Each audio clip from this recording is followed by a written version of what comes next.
All right, welcome everybody to Design Week event number, I don't know what it's like, 45. There's so much going on this week, which is pretty incredible.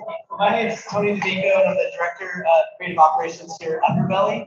And if you don't know what Underbelly is, we are a multidisciplinary design agency. We focus on product design, we build apps, we build websites, we build brands. We like to say that good people use on a daily basis, but we just love design so much. We love being able to invite people into this space. This studio was actually designed to be a creative space in general. So we actually have a co-working space because it's so big, and we're like, hey, let's invite other creatives to come to work here. So if you're like stuck at home, I worked from home for 13 years and I hated it. And coming into a space and working with other creatives. So if you're interested, come talk to me, or there's like a QR code, you can scan that and tell you a little bit more about the co-working space here. So check that out.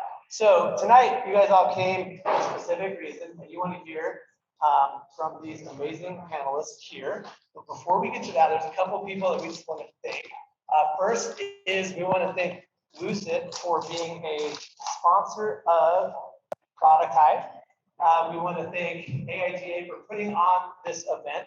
Dan, in particular, for so here, Dan. And Jordan here from Product Hive, who's also the moderator. Thank you, Jordan. And from on the other side, Kit and Emily. And also, yeah, everyone else helped. So Dan, where are you? Yeah, Dan. Anyway, lots of people have helped put this on tonight. And so, without further ado, I'm going to pass this off to Jordan, who's moderating. And we have this wonderful panel. We have Adam Tillman, and Tara, and Anna, and Nick, and Trevor, who a couple of these guys have worked at Underbelly, either as an intern or as a product designer. So, all right, Jordan, you want to take it away? Yeah, thank you. Thank you. Let's hear it for everybody.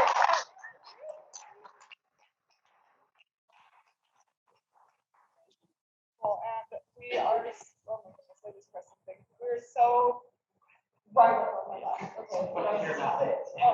Okay, we're not going to share this one. So you guys have to share the other one. Sorry. But we just want to thank Underbelly again. This space is incredible. We also want to thank everyone for coming. We literally could not do any of this without you. So thanks for being here. Let's just clap one more time. We love you. Okay, so I am not going to try to introduce this crazy talented panel. I'm going to let you all introduce yourselves. So, Trevor, do we want to start with you? We do. Hey, thank you. Not really, but yes. My name is Trevor Nielsen. I'm from Logan, so someone knows about Logan. That's great. And I currently work for Giddy. I guess why I'm here, I've been an artist my whole life, childhood, drawing pictures. In high school, kind of maxed out the amount of like art classes I could take, took all of the possible art classes I could take. In my early 20s, discovered that you could actually make a career out of graphic design. Somehow I heard that prior to being in my 20s. So I jumped into that, and one of my friends at a video studio graciously invited me to join him and help him out. Played graphic design, marketing design for about 5 years. Then for the past 5 years, I switched over to product design. So that's what I've been doing. It's a little bit about me, and I will hand it over to Dave. All right. I'm glad that somebody told you that you could have a career as a graphic designer. Because when I was young, that wasn't the case. My buddy AT over here, he always was like, oh, you're just an artist. And I was like, oh, what does that mean? He's like, you're not a problem solver. And I was like, oh my gosh. Anyway, my name is Nick DeMico. I work for Adobe, a very cool company, and it's exciting to be a part of this panel, and it's an honor to kind of speak on behalf. It's been a long road for me. I have interned at Underbelly, gosh, almost a decade ago, which is kind of a crazy journey to get to this point. And yeah, I don't know. I'm excited to talk about design. I feel like it's one of the times that I cannot have guilt around all of my friends or my wife to constantly talk all things design. So this is kind of an exciting time for me. Yeah, I don't know what else to say at that point in time, so I'm gonna hand it over to you. Put this back on. Yeah, should I go put on a black shirt? I don't know what I'm thinking. Also, I was told this is millennial yellow, so I'm feeling a little insecure about that. We'll have to figure that one out a little later. I feel like I'm 21 still, so I don't know. We'll party later. On to you, Autumn. Cool. My name is Autumn Mariano. I'm currently a product designer at Netflix. I work remotely, based here in Salt Lake City, where most of the team is headquartered in California, either in Los Angeles or Los Gatos, but more and more as like remote work is opening up. Our team is really distributed across like the whole country, which is pretty cool. It opens up a lot of opportunities to bring in a lot of talent from a lot of different places. Some of my background, I studied visual communication at Weber State.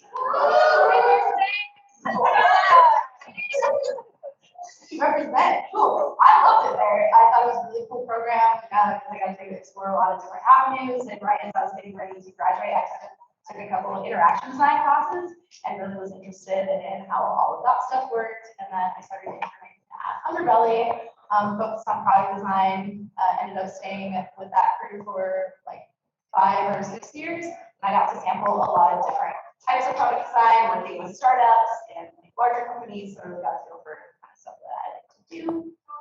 And now at Netflix, I work on the internal studio tools. So I build tools for filmmakers to keep track of budgets, keep track of their crew, make sure everybody gets paid, make sure everything gets ready so we can launch stuff and service. Netflix, it's kind of weird. Cool. My name is Tara Ship. I'm a digital product designer currently at a company called Pura, a startup down in Utah County. They do smart home fragrance. But yeah, have like an app that controls the device and you can manage your subscription and all that stuff. And so my world is kind of subscription and account management right now.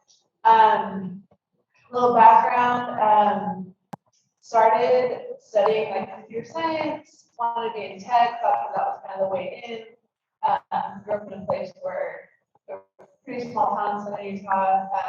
There wasn't really like courses for much, like maybe a graphic design class. And anyways, so kind of went computer science, started learning about all these other roles in the space, including UX, product design. So pivoted, went to Dev Mountain and then thought I would maybe go like finish the degree. Realized I could start getting paid for some of this stuff, and so I started an internship at Pluralsight, and I was there intern, and then I'm at full time, and then yeah, now I'm here. Lots of in between there, but yeah. Happy to be here. Awesome. Well done. Hello, everyone. My name is Adam Coleman. I'm a product designer at Instagram currently. I have been bouncing around Utah design for a while. I went to school for graphic design. I went to a community college, so I don't know if everyone's in. No? So I went to community college, you dropped out of school, never finished because I was working at a startup and never really liked school anyway. I've been doing multidisciplinary design for like 20 years and product UX for 15. Like I said, bounced around. I worked at growth stage startups like Entrada and Wendio. I've worked at Pluralsight for a bit with Taryn and worked here at Underbelly for a bit with Autumn, and now ended up at Instagram and Meta since 2020 when remote work became a thing. Like Autumn, more distributed work, lots of people from living all over the country, which is really great. So. Cool. Thank you. Thank you. That was awesome. So there are some seats up here. I see some of you in the back. I know some of you by name. I don't know if I want to call you out, but we're gonna have Logan, come up here. Anyway, there's just some seats up here. So if anyone wants to come up, please feel free. Like, yes, we have one paving the way. Like, don't stand. There's seats. Woo! For Logan. Anyway, yes, come on up here. Thank you. Okay, so I did not prep this panel with a million questions. We wanted to keep it a pretty casual conversation. We want to open it up to Q&A with about maybe half the time left, just because we have a lot of people, and keep it just a pretty open discussion. So the main thing that I would love to hear from you, and I think that we all would like to hear, is how do you stay creative in a very technical field? It sounds like a lot of us come from artistic backgrounds, and you hear the phrase, I sold my soul to product design, or like tech is crushing my soul. Like it happens to the best of us. We all feel burnout, but I just want to hear how you all have stayed creative in the monotony of the tech industry. Anyone want to start it up? Oh man, I feel like I blew my intro pretty hard, so I'll take the burden of this anyway. It's probably my favorite topic, to be honest with you, because coming up as an artist, I don't even know if I would consider myself an artist at the time, or even now for that matter, but I love design, guys. I have such a desire just to like constantly create. And as I was learning, I was kind of the little brother amongst many great people in here, Anthony, Eric, AT over here, just like, oh my gosh, these guys they're so good at this kind of this emerging new way to think about design with product design. And you know, definitely when it comes to like MySpace, you know, we're coding and learning how to use HTML, and the internet was just such a new thing.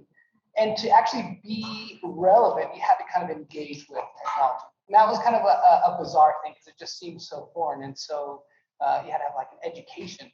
But at the time, you had to kind of like be gritty. And honestly, for me, learning the technical aspect of it with a desire for creativity or artistic or aesthetic it still has not left me, to be honest with you. And I can't stop. And everything that I do even at an enterprise company like Adobe, like they're huge, but there's so much that I can learn, you know, from same creatives all the way down to just like pragmatic thinking to get a desire or a point across. It's never left me.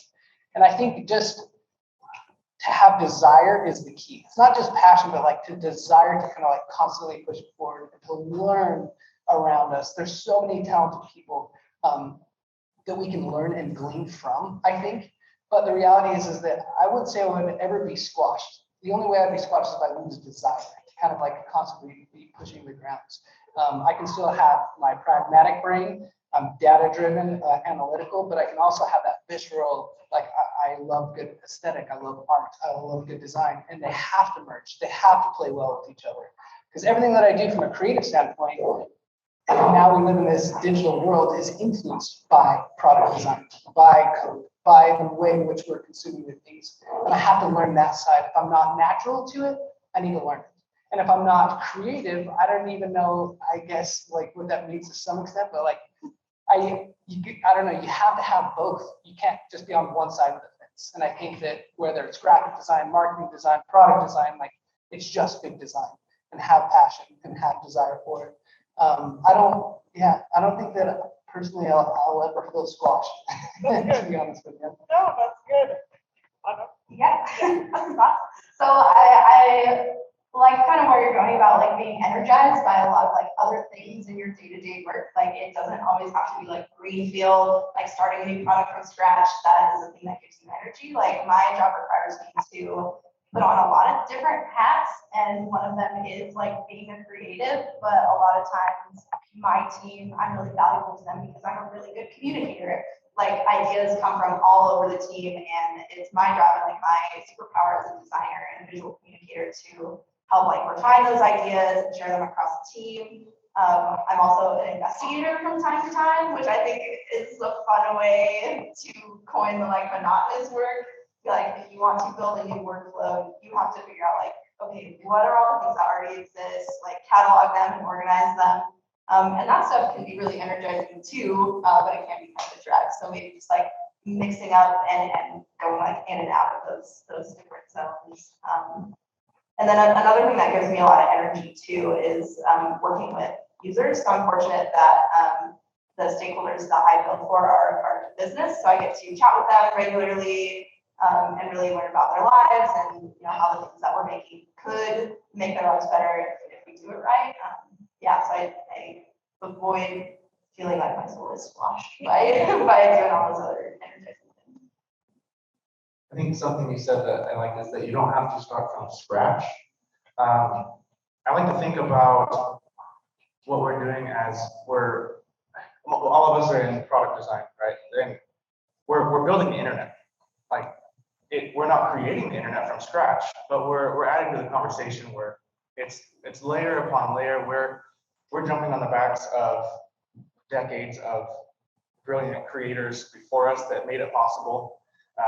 So like we get to start with the tools in our hands that they had to build. Like I always wondered, how did someone like build the first computer? That's insane. Like someone had to make the computer without a computer. Like I don't understand that. So we have all of that. We have like decades of technology stacked on top of itself. And then we're just like joining into that creative process.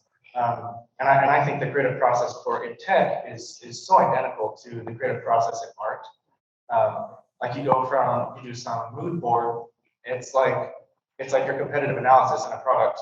You know, you're doing research on what else is out there, and you're gathering ideas, and then you're trying to synthesize that and create like wireframes. It's like you're sketching of like a logo, you know. So I think there's so many comparisons that once you get into it and start helping build the internet, it's so fun and it's so easy to not get bored. Like there's just so much to do, and it is the creative process, just like designing a logo would be, you know. So soul's not squashed yet. Fingers crossed. But yeah, I just want to comment on something Autumn said about, you know, her being energized by talking to customers, talking to users. I think that's really important. I know that's really important for me, is to go places and experiences that I am energized by. Like you know, in 3 different companies, like I've never had someone come and ask me like, hey, like, how's your creativity doing? You know, like what's you know, like the status there. And I feel like these are companies that need to make money, right? Like they need outcomes and output. So no one's like thinking about that for you. Like even maybe if you have a really stellar manager, but I feel like those are like few in between maybe, but you have to be like creative about your creativity, you know, and seek to craft spaces and experiences that are gonna energize you and help you, I don't know, find joy in the journey and work. Yeah. I love that. I love that. Being more like self-initiated creativity, right? Adam, do you have any thoughts on this? No, very smart people. I was thinking about this question a little bit. I've always had like a love-hate relationship with the term creativity or like being creative for a lot of reasons. And I think that partly because of like my personality, my nature, and how I think, I've had countless conversations about like art and design and the differences between those things. And I think that creativity looks different in each of those spaces. And the way I like to think about creativity in the space of design, particularly product design and working in tech, is less about being creative. And I think that I don't know where this comes from, but when I think of like being creative, I think of some like far right brain person in this like colorful green room, like messy hair and like toys all over their desks and like yeah, it's all sure. But and I don't know where that comes from. It's not fair to like actually creative people who are much more creative than me. But I think the way that I like to think about it in product design specifically is more related to like inspiration. And when it comes to design and capital design, it really is about solving problems for people and figuring out what's the right way for us to improve people's lives through this thing that we're doing, as well as make this money, but by improving people's lives. And I think that it's more about, I think about it more about inspiration because of the way I think about creativity, and they're probably synonymous, but I think that going back to the question of being squashed, like not letting your I think you mentioned have it suck your soul or whatever. And I think that's a thing, but I think the idea around that, implicit in that is this idea that they can't live together. Like being creative and working in tech are not like can't coexist. coexist. I think that's not true, and I think primarily because of how we think about creativity. So, and for me at least, and speaking only for myself, I think it's primarily about not forcing it. I think that oftentimes you're like, I got to do this thing. I really need to, and you have to kind of put yourself in a box. There's these constraints trying to work, and you think that I have to figure out how to do this. And by forcing it, it never really happens. And so I think for me personally, the way I can find inspiration in my work is to not work almost. It's like going for a walk or like laying down and letting my mind wander and like think of things. Oftentimes I get unblocked in my work by just like not being able to sleep. And my brain just like goes on a long journey. And so I think that it's those things can coexist, being creative and with tech. I think it's just there's variables like who you are, how you work energized, the type of work that you're doing. And so I think it's a matter of finding like defining these things a little better. Like who am I? How am I energized? Like how do I find joy and what will unblock me in my work and help me kind of like get to that next level. And oftentimes for me, it's just like not really going on a walk, going on a hike, hanging out with my son, and then all of a sudden it's like, this one's kind of. Yep. Sorry. No, you're good. Goodness gracious. I even put 2 minutes on my clock, so I don't like. Sorry, you guys, this is kind of really cool because now my news is like running. Oh my gosh, this is such a cool topic. One, I love how you're like, you got to be creative about it, or creative about how you are creative, right, in the workplace. You guys, I have a 9 to 5, but I treat my 9 to 5 almost like a freelance job. Like the reality is it's like my design world does not. And if I'm not like creative in my day job that day or that week, I'm gonna do something else. Like I'm totally gonna create something. I'm gonna create a brand. I'm gonna like draw, learn how to like do logo design. I'm gonna talk, with my creative friends about creativity. But I think too, to encourage is like, don't think of your day job as like the end all be all. It's just an aspect of it to learn processes. And I think that that's what's hard too, is if you want to desire to be creative, you got to be really good at communication, especially when it is like that stifling environment, and really sell yourself of like, what is it you want to be creative in? Because sometimes what we do as product designers is very pragmatic. It's very boxes. It's very process driven. And that's awesome. And if you can master that with creativity, you will go very, very, very far.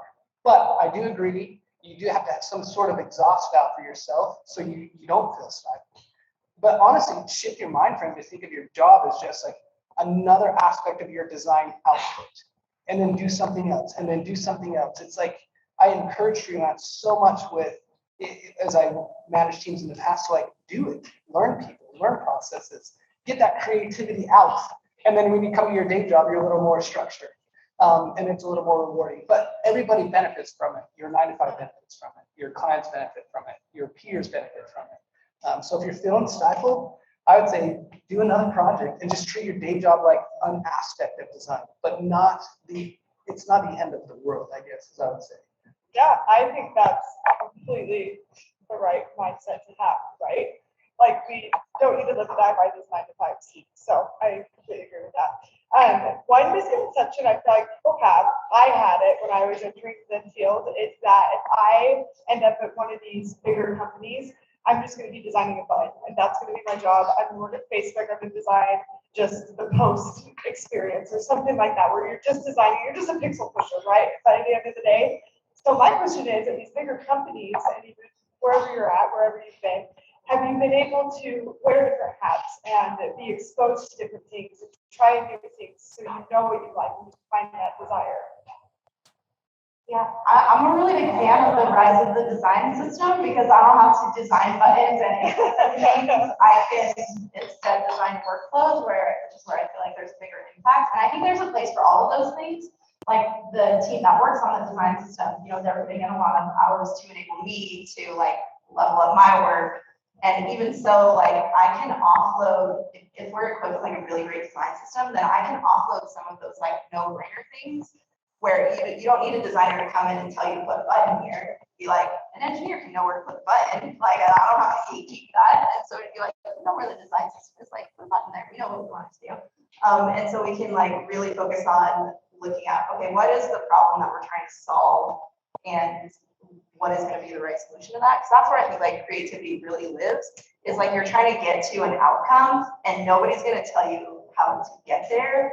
An analogy that I like to use is like building a dresser. If you purchase a dresser from IKEA and you follow all the instructions and you build it, like that's not very creative, but you still have a dresser.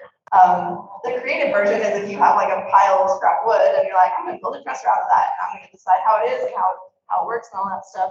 So I think, yeah, finding ways, like really being confident in what you bring to the table and pushing back on your team to be like, I think my skills are better suited to solve this problem instead, or like work at this altitude, which sometimes is not even making a mock-up, it's writing a document, which doesn't sound fun, but a lot of problems get solved in there too. Yeah, it's just volunteering for those scenarios, right? And getting yourself in this situation so you have exposure to a bunch of different things and you can find out what you like, really carve out that creative space for yourself, right? Does anyone have any other thoughts on this? I've written a lot of documents in my time, and I will have to say that I think there's this idea around creativity that relates to any type of practice, even writing. Like, I really do find a lot of like creative freedom in writing, and I would actually encourage every designer to write. That's a separate conversation. One thing I really appreciate Bob's point around lost my train of thought. This happens. It's okay. But refer to your documentation.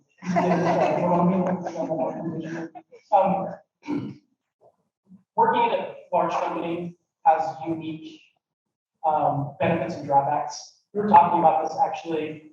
I think I was talking about this with Trevor, but working at a smaller company and a startup, you have the opportunity to work on a bunch of different types of things.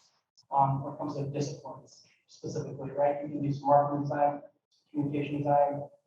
You get to work on a whole bunch of different things. You might even do some front-end development, and there's a lot of awesome things about that. I think the nature of working in a large company is that you have a specific role, and you have to work with your cross-functional peers when it comes to content and user research and engineering, product management. All these people have specific roles, but that doesn't. I don't know. See, it just takes a second. But think about like the ideas coming from anywhere, and you were really just a facilitator of those ideas. Is like that's like magic to me. The idea is there's not really like gatekeeping what I do. This is my job. You all have a specific role, but not allowing other people into that work in that process. And my favorite thing is when people have people that are not even really involved, like data scientists, like, have we tried this? I'm like, no, I don't know why we haven't tried that. Let's do that. And it's like works. It's amazing. So I think that's the big part about tech companies. Like, you have to find roles, but you're all involved in like trying to like, realize this vision of the product, which is really awesome. I think it also takes the pressure off. Like, you don't have to come up with every idea ever. Yeah. Just relax. Like, ideas will come from other places too. On the contrary, the pressure is always on because here's the deal. Like, talk about like, oh my gosh, I'm now at this big company and I'm just going to do something like boring. Like my job, like I've done 3 different things in the past year. One is like Adobe's repository. It's like, oh my gosh, they have it's a crazy amount of just like kind of boring stuff that admins have to do to like connect their companies to these repositories. That's terrifying when they're like, hey, you need to fix this experience from an admin perspective. It's just admin stuff, so it's super boring. But it is terrifying. And then all the way down to like, our help is terrible. Adobe's help is awful. Guys, go fix it. And it's like, hey, you're the designer on that. It's like eyes wide open, like, what am I going to do? How am I going to do this? And you do have to lean on your peers and all the research that goes into that. And it's not just you, so you can't take, I guess, pressure off yourself in that regard. But you're passionate. You're like, you desire that you have the optimal experience because it's terrible when you feel the pain yourself. Like I've worked on Meta's Converse platform myself as a user, and it is really tough. And I think it's kind of cool too to like feel the pain, just to feel the pain as a user, just in general. I think is very cool too. I think is what we do as product designers. So using the tools that we want to do, just like on a day-to-day, just for fun. But I think to the question is like at a big company, it's scary. Even the smallest features, can be a big deal for people all over the world. And there's I think an appropriate amount of responsibility of that weight on your shoulders to make that optimal experience this video. And so it's no small weight, even if it seems like a small thing. I think that I always personally will put my best foot forward in that regard. And that's why I think it's not boring, even at a big company, just because of how much users will actually engage with this particular feature. Yeah, I think that's a really good thing. Do you have any thoughts, Jared, Trevor? Thoughts. So I don't work for a big company, but I used to work for HostGator, which was a bit bigger. And it was pretty interesting seeing the transition coming down to, as a product designer, from a company that has thousands of employees to working for startups that have like 20 employees. You don't have a lot of those resources in place, like a design system. But thankfully, it's rough. 2 pixel radius. Yes. I think the developer community has done this for a long time, where they're very sharing of what they build. And it's so funny that like developers will code something and then they'll be like, here, take my code. Everyone just share it. Everyone have my code. And it's just like this open source community. But designers are like, that's mine. Hey, that looks like my logo. You copied me. And so I feel like the design community is catching up though, and Figma has been a big part of that. The Figma community is incredible. You can basically download an entire design system for free and just start using it. So I feel like at startups, it's getting easier to skip some of the monotony of having to build stuff from scratch and then focus on building user flows, like Autumn pointed out, because that's the fun stuff. Is I don't want to sit and think about, corner radius on every single project. I want to think about, is this user, are people using this product happy? Are they actually accomplishing their goals because of this? Or and it's just so silly that I'm so glad that we're getting past that, where it's having to think about all of the minutia of the UI. We don't need to reinvent the wheel. Sometimes we'll just I work for a crypto company, a startup, and often we just look at Coinbase and what does Coinbase do? Okay, let's just do that. Because what they do works. They've spent thousands, or I would say millions of dollars on user research that we don't have to spend. What they're doing is working, so we can take pieces of it and just they didn't invent it. They're probably copying banking apps that have existed for decades, So apps haven't existed for decades, have they? So Cool, great. Yeah, we thought that was good. Okay, great. I want to kind of circle back to how you get out of your head. You mentioned going on walks, Anna. Side hustles. Do we do side hustles? What are hobbies? What do we do when we are at our limit, at our 9 to 5, and we need to just look at something else? I know you might have a couple side hustles that you might want to talk about, but sure. I mean, honestly though, outside of side hustles, I love. This sounds crazy, but just nerding out on music, and in a weird way, there's just so many cool, talented people on YouTube, and I'll just start to numb out, just watch people that are insanely creative with all of their different skills. But I really do like to I don't know, just see different creative things and how people are being creative in their own right. There's this guy that I like. He's an insane drummer, and I just think he does these 10-minute drum solos. And I watch it as a designer, and I think how he was so thoughtful, all these different parts, and he composed this thing. It wasn't just willy-nilly, but he was so intelligent of how he maps this out. And it's just fun because then it's my brain can start to think, once again, that pragmatic side of processes and rules. Everything has some sort of flow to it. And all of a sudden I can go back into my day job and kind of be fulfilled that even creative people, they're not just willy-nilly it. There's process and structure to the things that they do. And then all of a sudden I can just just going on a walk, I can go back in my day job and think oh my gosh, now it's just the same thing. That guy got to play really cool drums and he had a process. And now I'm gonna do the same thing. It might not be the coolest as playing drums, but it's still unique in its own right, But I also love design outside of my day job too. I love drawing logos. I love just drawing illustrations. That stuff's all fine and dandy. But I think there's just a lot of fun things that we can learn from every aspect of like writing, music to photography, and just engaging with that for a time at work. Even if it's 5-10 minutes, just seeing something that delights your brain to kind of like reignite that fire again of like passion or desire, and then kind of go back to like the 9 to 5, I think is really useful. And I, as a manager, I would not shy away from people. I mean, hopefully their output is high, but really allow them that affordance to look at things that really fire their souls, to kind of go back into the workplace. Yeah, I love that. Drawing inspiration from different realms, right? That maybe aren't right for her face. So I love that. Finding joy in the journey, right? Yeah. Yes. Yes. Yeah, maybe I'm a little different than Nick in that, like, You don't like to look at drawing videos on YouTube all the time?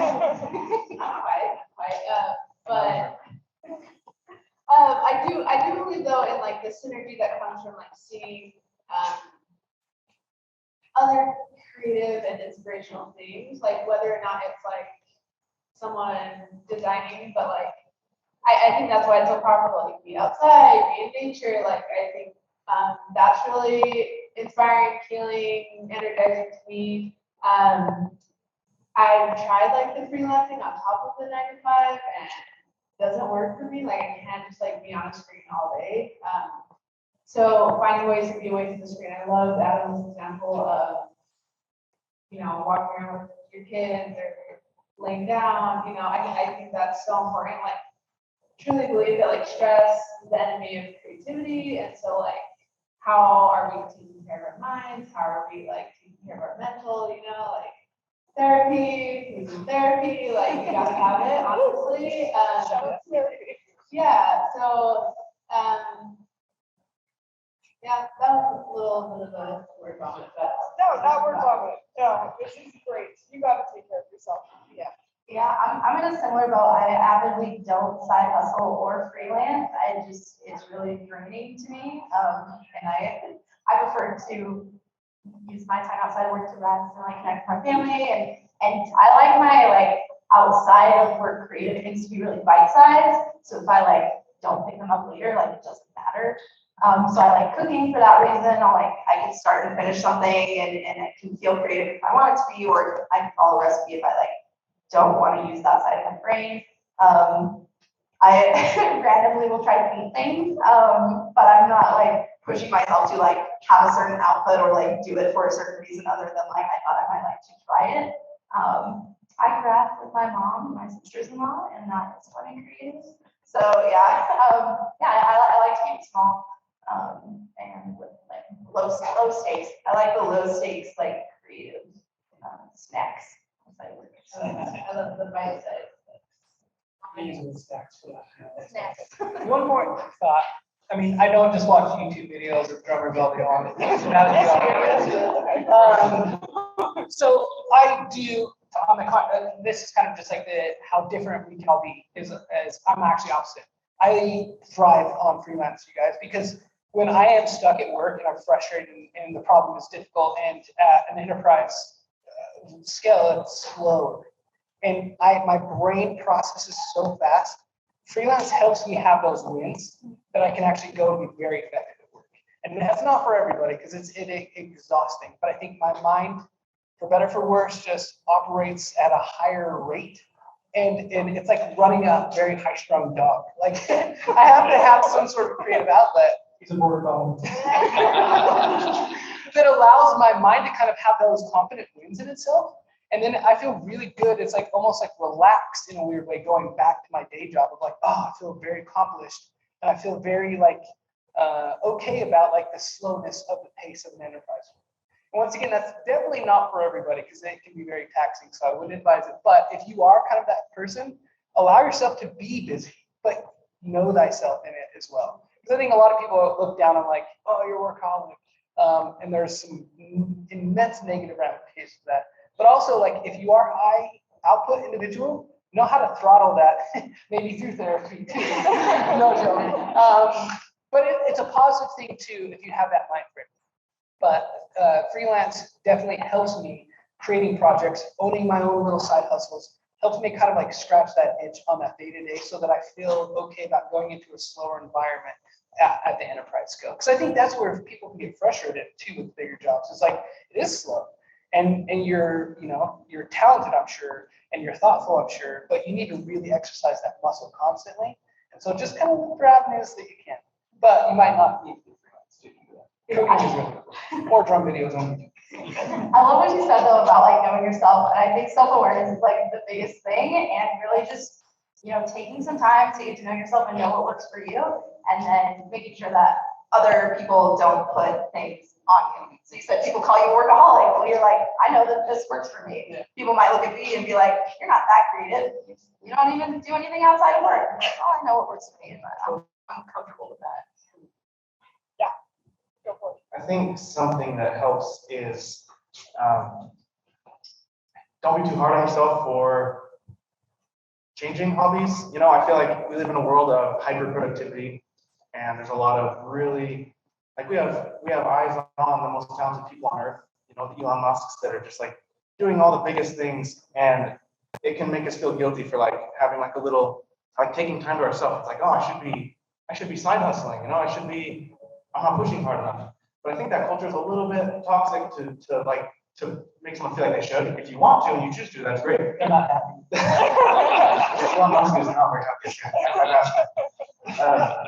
But I think it's healthy to let those hobbies just come to you and change. I feel like I've gone through phases where right now I don't really draw much on the side, and I feel kind of guilty about it sometimes. Like, oh, my illustration skills, like I'm not pushing myself to be the best illustrator. But it just naturally kind of wasn't something I was super passionate about on the side. But all of a sudden, like this new creative outlet came where I started enjoying writing and publishing my thoughts on LinkedIn. That's like this creative outlet that came out of nowhere. It's like a video game. Like you post stuff and it's like, is anyone going to talk to me? Like, what's going to happen? And it's so fun. Like I think of that as like a side hobby. I write stuff and then I post it. And so, and to Adam's point, like every designer should learn how to write. Like I am shocked that I didn't like put more effort into learning how to write earlier in my career. But anyway, overall point is I just think it's okay for to fluctuate. Like you might enjoy painting for a couple of years and then you might all of a sudden enjoy something else and fill in the blank. So I think we're hard on ourselves in this world where there's just like these mega successful people in our faces every day. So just do what feels good and helps you to relax, and like an outlet is something that's supposed to make you feel better when you go back to work, not make you feel worse. One quick thought as it relates to that, and I love that point.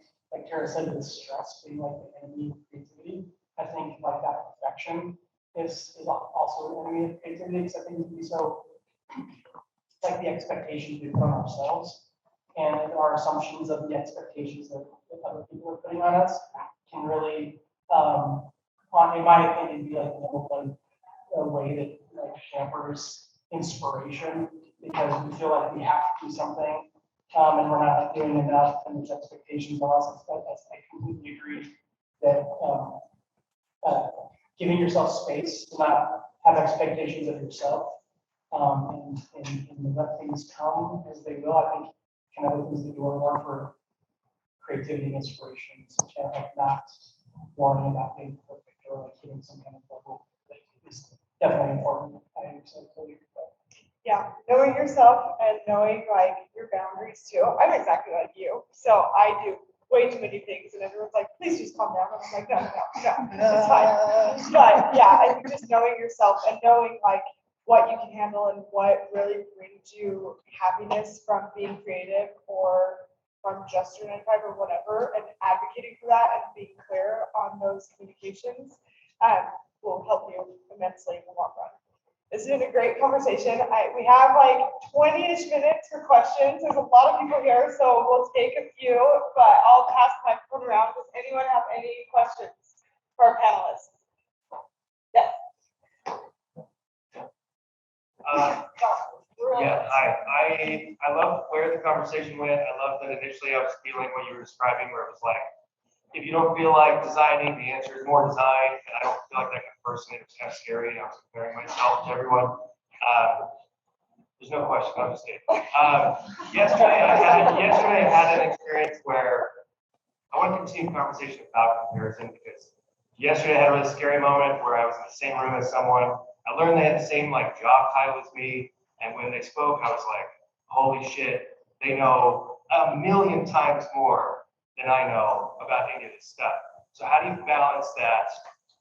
Being inspired in a setting like this, like seeing the panel, being inspired by you, and then being like crippled by comparison. It makes you feel better. I feel the same way. A couple quick thoughts, and they're all smart people to talk, but like you've heard the phrase, I'm sure, that comparison is like deep joy. I think that's a good thing to remember. The second thing to remember is, I'm sure we've all heard of this as designers. It's like a designer thing. I think it's a human thing that seems to be acute designers, like imposter syndrome. This idea of like, I shouldn't be here. I don't know what I'm doing. I feel that constantly. I think, again, that's primarily a human thing. There's like some weird psychological thing there. But I think that one way to overcome that is to just remind yourself, like, you are who you are, where you are for a reason, and it's because of the work that you put in. And to always kind of intentionally and actively remind yourself of that. Because I think if you let yourself kind of fall into this downward spiral comparison and like I'm not doing enough, I guess it kind of goes back to what I was saying a little bit earlier. Just don't worry about other people, like who you want to be or what you want to be. Just be you and be authentic, be your true self, and it will be fine. And I honestly, like, I mean, this man went out to go better, but I didn't want to do this tonight. I've been doing design for a long time, right? So it's like, yeah, well, I mean, it's just like, it will never go away, that feeling, I think, honestly. So we just have to learn how to deal with it. And I mean, that's. Yeah, I have been in that boat so many times, especially like early on in my career, and I found like the thing to remind myself to kind of like calm those nerves is to approach those situations with curiosity instead of judgment. So instead of like judging yourself and like being worried about yourself and what you've been doing and how you don't feel like you fit in there, just like be like, oh wow, like first of all, you deserve to be everywhere that you are, and just like, wow, this person that I work with, or I have the chance to like be in a meeting with or speak with, what can I learn from them, from their experience? And conversely, like they have a lot to learn from you as well. And I think also like outside of those situations, if you have the opportunity to chat with that person, just like casually, you'd be like, oh, we're all just like people. They know a lot about that one thing that they were talking about because they probably think about it all day long. And if like someone asked you to present on the thing that you think about all day long, you would probably like knock everybody away, a little away, knock their socks off. That's right. Push them over aggressively. I was going to say actually that exact same thing, that a very practical way to not feel like you're comparing to someone is rather than observing people and like, because that's kind of like where those feelings come from, is when you're observing from a distance, is approach them and just and meet those people that intimidate you or that you feel like are you're comparing yourself to. I've experienced that a lot recently. Since I started posting on LinkedIn, I've started to connect with some of these people that I before was like kind of intimidated by, like, oh my gosh, they do so much. Like, how do they do it? I'm never gonna measure up to what they're doing. And then I meet them and I talk to them. Like, oh my, they're just the same as me. Like, They don't know anything. yeah, they're dumb like me. Yeah, they're all dummies. And it's so helpful to just, like you said, strike up a conversation, like Autumn said, just talk to that person that you're, like that exact person that you're feeling intimidated by. You know who they are. Reach out to them. I bet they're more than willing to chat, and you're gonna discover their flaws. And you can actually ask them, like, tell me about your weaknesses. I have to know. Something's wrong with you. Something's wrong with you. And they'll tell you. Yep, love that. Do we have any other questions? Oh my goodness, I saw the hand back here. I don't want to walk all the way down, but we're gonna go back. Super fast. How has the way you approach challenges changed? Like this? Oh, sorry. How has the way you approach challenges changed over the course of your career? That's a good one.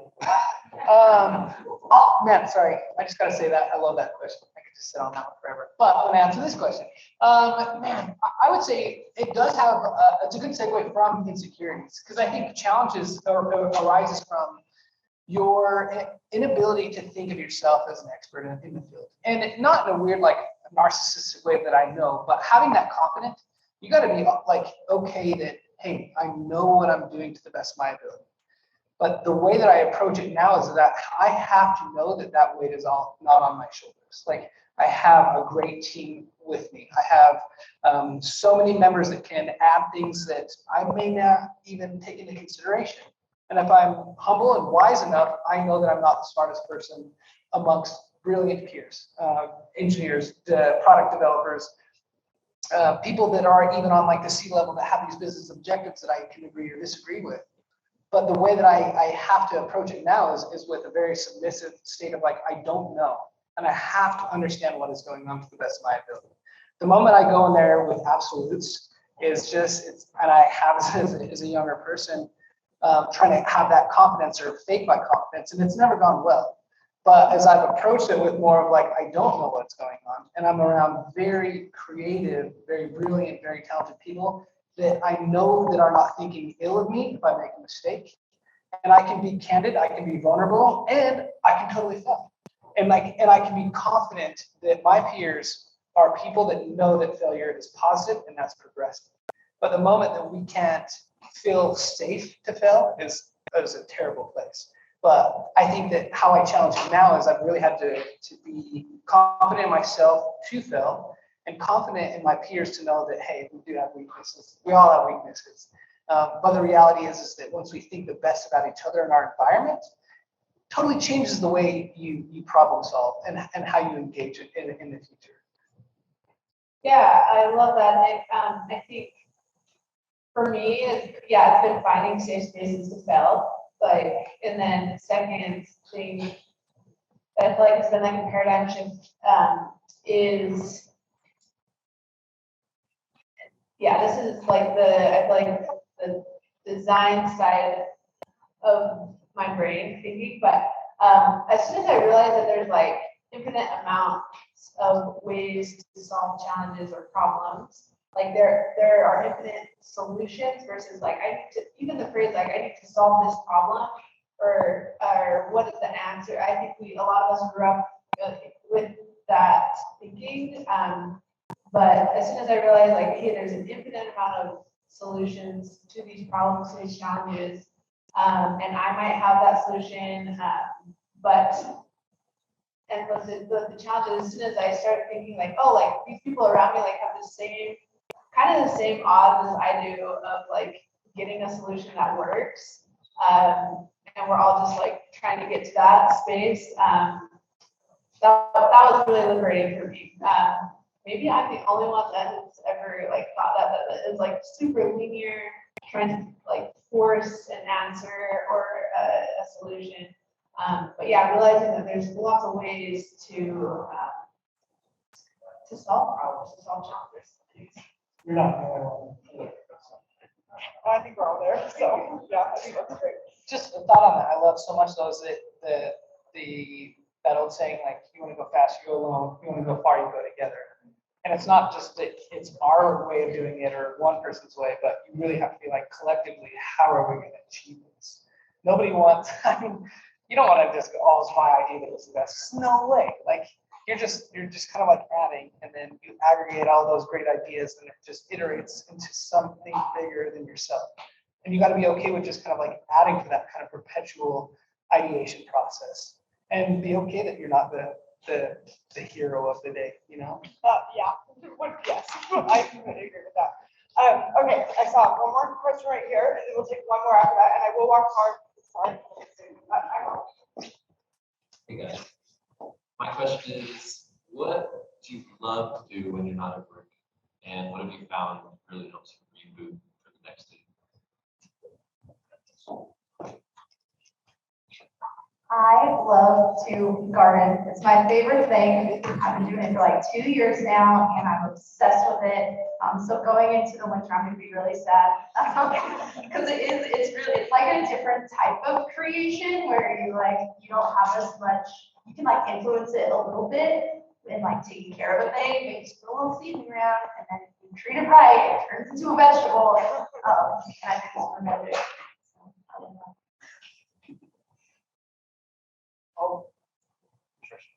Quickly. I'm reminding myself that life is bigger than the things I think about at work. Usually that happens by like hanging out with my son and my wife. And it's so easy for us to get wrapped up in like the details and scenarios around work. And if you look back at it, this goes back to the challenges question a little bit, but it's all fine. It'll all end up being fine. Just like you look back a year later, and I mean, for most things that we worry about related to work, they'll all be fine. But it's nice to realize and remember that there's much more to life outside of work. So much more. I think that's the thing that I do. As far as getting energized the next day, just copy. Actually, my first was really profound, so it's gonna be like a step down from my response. But I just like to do anything that gets me away from a screen. Like I just get so burnt out with screens sometimes because I have little boys and I love playing video games with them. And sometimes I get on working and they want to play video games and I'm like, I can't stare at the screen anymore. You know, I got to get out. So I love getting out and taking my eyeballs away from these LCD screens that are just like frying our brains. So I like to golf. That's a good one. Just go get pissed off on the golf course. It's a great outlet. For me, I like writing. That's kind of been an outlet right now. Also, like intentionally having time. Yeah, I'm also a parent, also a partner. So I need time that's just for Tara. You know, even if it's usually in the mornings, like moving my body, but I have to have at least like an hour, just like for me, and that energizes me. Yeah, if I go a day where I'm like, leave work, go do parent, whatever, you know, that, yeah, I feel great. Or even a weekend, like the worst is when you've gone through a weekend or a holiday and you're like more tired than when it started. So, yeah. Yeah. I like surfing. I live in Utah. I like all things ocean, but surfing has taught me so much about fear. Surfing has taught me so much about doing it back down to how do I approach processes. It's like that thing controls everything that I'm doing, and it's absolutely terrifying. So yeah, I like doing things that put me in my place a little bit and really respecting my very small existence on Earth in a weird way. But yeah, I like surfing. I live in Utah. Great answers. Great. Okay, one more question, but I'll this one first, and then we're gonna stay.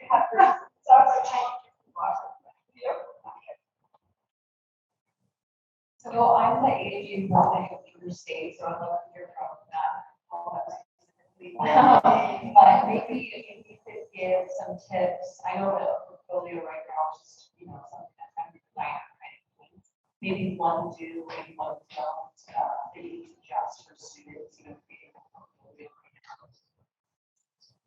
Yeah, specific to product design or more general? How much do you want UX? Okay. Yeah, I the AHA, and I love participating in portfolio review springtime when that comes around because it's so fun. I feel like advice that I typically give is to go deeper on fewer projects and really frame up the problem that you're solving. Like it's good to have some nice visuals, and you should definitely have clean visuals that show that you know how to put an interface together, but really showing the thinking behind the problem that you're trying to solve is going to be huge, especially as product design becomes a more mature discipline. Yeah, I would say that's big. Yes. Yeah, I would say desire is big. As Ira Glass, I think he had this really cool radio program about he was listening to something that he did 20 years ago, and he's like, it was so awful, but I was so passionate about what I did. And I think when you look at an individual, you might not be there now technically physically, writing capabilities, whatever it might have. But you can see when somebody's passionate and not just like faking it. When they have desire, it's like they will be something great. But if you kind of just like fake it and you're just a kind of a chameleon and putting the screens in there and just doing the standard quo problem solution, like that doesn't really say anything about your desire to like pursue what you're doing. But I think, going deeper, even like what Autumn's saying, like you can see when somebody is passionate about what they're doing. You can teach some skills if it's not there, but you can't teach somebody to be really joyful or have desire for what they're doing in the industry. And I think that really be authentic in that. Not just like, oh, be yourself, but like whatever that project might be, like go the rounds, like do the research and make it look like you're passionate about it, like and be full into it, because I think we're just inundated with just like doing the status quo when it comes to portfolio. Like do your own thing, be wise, don't be foolish in it, surely, but like have desire for what you're doing, I would say.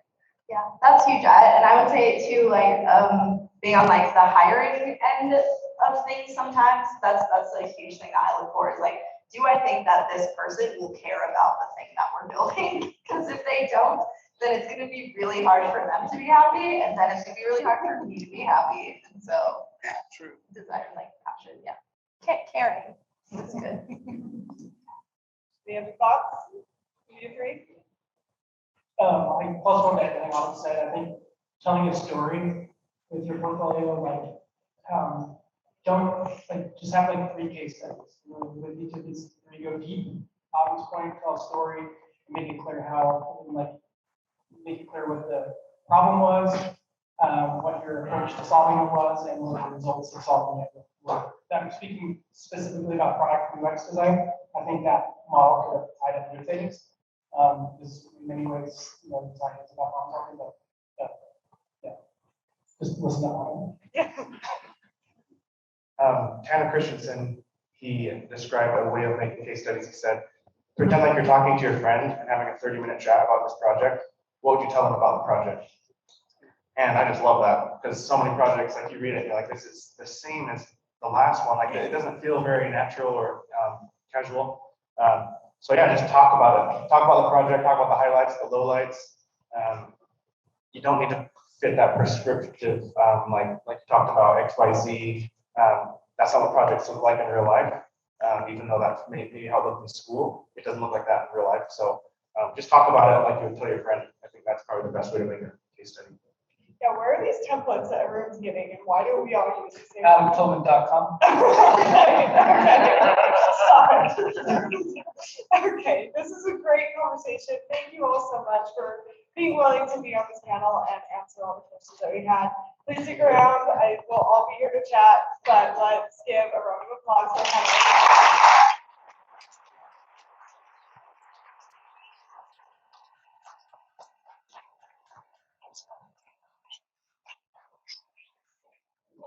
Really, thank you so much.